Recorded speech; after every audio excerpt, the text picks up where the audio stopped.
জিয়াউর রহমান এই মানুষটি নিজের জীবনের ঝুঁকি নিয়ে নিজের রাজনৈতিক শত্রু অর্থাৎ স্বৈরাচারী শেখ হাসিনাকে একসময় দেশে ফিরিয়ে এনেছিলেন।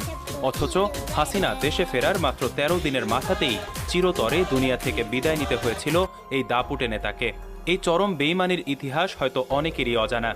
যেই মানুষটা নিজের বিপদ জেনেও এককালের ছন্নছাড়া হাসিনাকে দেশে ফেরার সুযোগ করে দিয়েছিলেন, সেই মানুষটিকেই কেন এত দ্রুত দুনিয়া থেকে সরিয়ে দেওয়া হলো? এর পেছনে আসলে কার ষড়যন্ত্র ছিল, আর কিভাবেই বা এই শয়তানি চাল চালা হয়েছিল? আজকের এই বিশেষ প্রতিবেদনে সেই চক্রান্ত আর বেইমানির আসল ইতিহাস পুরোপুরি পরিষ্কার করা হবে। ১৯৭৫ সালের শেষের দিকের ঘটনা। তখন দিল্লির এক কোনায় নিজের আসল নাম পরিচয় সম্পূর্ণ লুকিয়ে একেবারে যাযাবরের মতো এক বন্দিজীবন পার করছিল শেখ হাসিনা। তখন তার হাতে না ছিল কোনো ক্ষমতা, আর না ছিল নির্দিষ্ট কোনো